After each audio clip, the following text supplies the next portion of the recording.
தற்போதைய அண்மை செய்தியை பார்த்துக் கொண்டிருக்கிறோம். அதிமுக பொதுச் செயலாளர் எடப்பாடி பழனிசாமி மற்றும் அதிமுகவினர் செட்டிங் செய்கிறார்களா என்ற சந்தேகம் எழுவதாக சட்டத்துறை அமைச்சர் ரகுபதி கேள்வி எழுப்பியிருக்கிறார். இது தொடர்பான கூடுதல் விவரங்களோடு இணைகிறார் சிறப்பு செய்தியாளர் கோகுல். விவரங்கள்.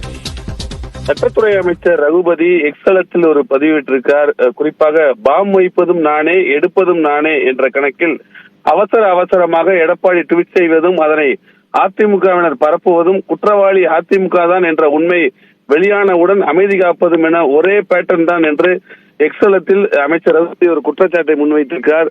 சில நாட்களுக்கு முன்பு சேலத்துல கள்ளச்சாராயம் விற்பனை செய்ததாக ஒரு வீடியோ வெளியானது. அந்த கள்ளச்சாராயத்தை விற்றதும் வாங்கியவரும் அதிமுகவினரே என்ற ஒரு குற்றச்சாட்டை ரகுபதி அந்த ட்விட்டரில் குறிப்பிட்டிருக்கார். தொடர்ந்து இது போன்று பாம் வைப்பதும் நானே எடுப்பதும் நானே என்ற கணக்கில் அவசரமாக எடப்பாடி ட்வீட் செய்வதாகவும் அதை அதிமுகவினர் பரப்புவதும் உண்மை வெளியானவுடன் அமைதி காப்பதும் என ஒரே பேட்டர்னாக ஒரே அஜெண்டாவாக செயல்பட்டு வருகிறார் என்ற ஒரு குற்றச்சாட்டை வைத்திருக்கிறார்.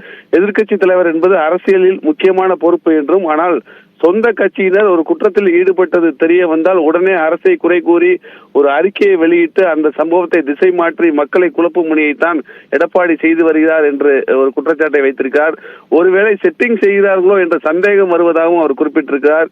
இப்படிப்பட்ட மலிவான அரசியல் செய்வதை விடுத்து எடப்பாடி பழனிசாமி ஆக்கப்பூர்வமான எதிர்க்கட்சி தலைவராக செயல்பட வேண்டும் என்று அமைச்சர் ரகுபதி தன்னுடைய எக்ஸலத்தில் ஒரு பதிவிட்டிருக்கார். விவரங்களுக்கு நன்றி கோகுல்.